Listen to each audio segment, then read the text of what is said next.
Magandang araw mga bata, kamusta kayong lahat? Sana ay nasa mabuti kayong kalagayan. Bago tayo magsimula sa ating talakayan ngayong araw, gusto ko munang makita ang iyong mga magagandang ngiti. Tumayo kayong lahat at tayo ay manalangin. Iyoko ang inyong mga ulo. Panginoon, salamat po sa panibagong araw na ito upang kami ay matuto. Buksan niyo po ang aming isipan upang lubos na maintindihan ang aming mga aralin. Bigyan niyo din po ang aming mga guro, mga magulang, at mga kamag-aral ng lakas ng katawan at isipan na masigit namin kailangan sa araw-araw sa panahong ito. Ang lahat po ng ito ay aming dinadalangin sa iyo, aming Diyos Ama. Amen. Ngayon, maaari na kayong umupo at siguraduhin ninyo na malinis ang iyong mga paligid. Okay mga bata, alalahanin muna natin ang ating napag-aralan noong nakaraang araw. Meron bang makakapagsabi sa akin tungkol sa ating napag-aralan noong mga nakaraang araw? Sinong gustong sumagot? Ikaw, Ben, nais mo bang ibahagi sa amin ang ating napag-aralan noong nakaraang araw? Tama ang iyong sagot, Ben. Bigyan natin ng 3 baksak si Ben. Ang ating napag-aralan noong nakaraang araw ay patungkol sa mga gawaing pangkapaligiran kasama ang kapwa. Ngayon, dumako na tayo sa ating aralin ngayong araw tungkol sa kabayanihan ng kapwa-bata. Sa pagtatapos ng ating talakayan, inaasahan ko na mauunawaan ninyo ang ating layunin. Unang layunin na ipapakita ang pagiging mapagmalasakit sa kapwa-bata sa pamamagitan ng simpleng paraan ng pagtulong. Pangalawang layunin na iuugnay ang kabayanihan ng kapwa-bata bilang inspirasyon upang maging mabuting huwaran. At ang pangatlo, na iaangkop ang pansariling kilos sa mga mag-aaral mula sa kabayanihan ng kapwa-bata. Okay mga bata, bago tayo magsimula sa ating talakayan tungkol sa kabayanihan ng kapwa-bata, gusto ko munang marinig ang iyong mga kwento. Ngayon, mag-iisip kayo ng isang bata na kaibigan o kakilala nyo na tingin nyo ay may tuturing na bayani at ano ang kanyang mabuting nagawa para sa iba. Magbibigay ako ng isang halimbawa. Mayroon akong isang estudyante na nagngangalang Justin. Isang araw, napansin niya na walang baon ang kanyang kaklase na si Ken. Kahit na konti lamang ang baon ni Justin, inabot niya ang kalahati ng pagkain niya kay Ken.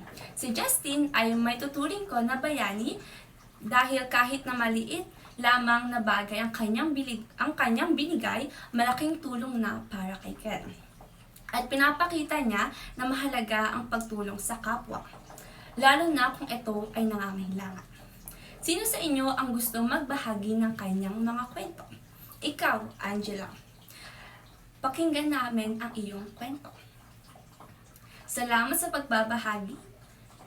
Napakaganda ng iyong kwento.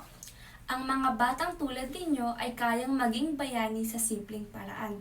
Ngayon, alamin natin kung paano pa natin may papakita ang kabayanihan sa pamamagitan ng mabuting gawain. Simulan na natin ang ating talakayan. Ano kaya ang ibig sabihin ng salitang kabayanihan para sa inyong lahat? Sinong gustong sumagot? Ikaw, Maris, ano ang iyong sagot? Mahusay, tama ang iyong sagot. Ang kabayanihan ng kapwa-bata ay tumutukoy sa mga kilos o gawa ng kabutihan na ipinapakita ng isang bata upang makatulong sa iba kahit sa simpleng paraan lamang. Ang kabayanihan ay hindi lamang masusukat sa malalaking bagay, kahit ang maliit na sakripisyo o mabuting gawain ay may tuturing na bayani kung ginagawa ito ng tama at may pagmalasakit at pagmamahal sa kapwa. At narito ang ilang halimbawa ng kabayanihan na maaaring gawin ng kapwa-bata. Sabay-sabay nating basahin ang unang bilang.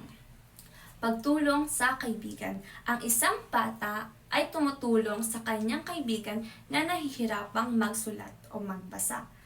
Mayroon ba kayong kaibigan na tinutulungan kayong magsulat kapag kayo ay nahihirapan? Mahusay, napakaganda na mayroon kayong kaibigan na handa kayong tulungan kapag kayo ay nangangailangan.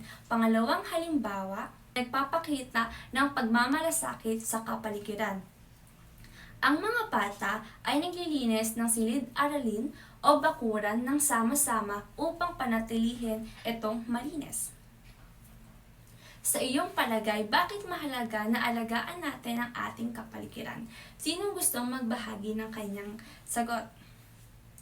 Mahusay, mahalaga na panatilihin nating malinis ang ating kapaligiran para sa ating kalusugan. At pangatlong halimbawa, pagbibigay ng tulong sa nangangailangan o pagsasakripisyo para sa iba. Ang isang bata ay nagbibigay ng pagkain o laruan sa kanyang kaklase na wala nito. Sino sa inyo ang nasubukan na magbahagi sa kanyang kaibigan? Ikaw, Ana, nasubukan mo ba na magbigay sa iyong kaibigan at ano ang pakiramdam mo? Napakabuti mo naman, Ana. Totoo, masarap sa pakiramdam ang pagbabahagi sa iyong kapwa. At pang-apat na halimbawa, pagtatanggol sa tama. Ang isang bata ay ipinagtatanggol ang kanyang kaibigan laban sa pagbubuli. Panglimang halimbawa, pakikiisa sa komunidad. Ang mga bata ay nagtutulungan sa pagtatanim ng puno. Naunawaan ba ninyo ang halimbawa na tinatalakay ko?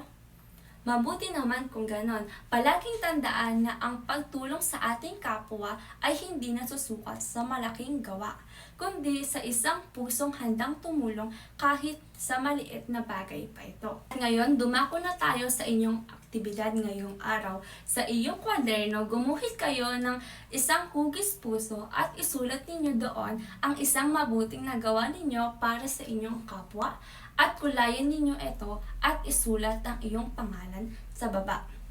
At ngayon, tapos na kayo sa inyong aktibidad. May nais bang magbahagi sa inyo ng kanyang gawa? Ikaw, May, nais mo bang magbahagi ng iyong gawa? Napakahusay, May, at talagang pinapakita mo ang iyong pagiging mabuting kapwa. Pagpatuloy mo ito, salamat sa iyong pagbabahagi. So, para sa inyong takdang aralin, iguhit sa isang buong papel ang simpleng kabutihan na nagawa mo sa iyong kapwa. Bago matapos ang ating klase, maaari ba tayong tumayo para sa ating panalangin? Panginoon, salamat po sa panibagong araw na puno ng saya at kaalaman. Salamat po sa talinong ibinigay ninyo upang lubos naming maintindihan ang mga aralin. Salamat din po sa aming mga guro at mga magulang na nagbigay gabay at inspirasyon upang maging masaya at matiwasay ang araw na ito. Hinihiling po namin na bukas at sa mga susunod na araw ay muli ninyo kaming gabayan sa aming mga susunod pang mga aralin. Ang lahat po ng ito ay aming dinadalangin sa iyo, aming Diyos Ama. Amen. At dito na nagtatapos ang ating klase ngayong araw. At ngayon, magpaalam na kayo sa inyong mga kaklase. Huwag niyong kakalimutan dalhin ang iyong mga takdang aralin para bukas. At patuloy kayong maging isang mabuting bayaning bata. Kita-kita tayo bukas. Paalam mga bata.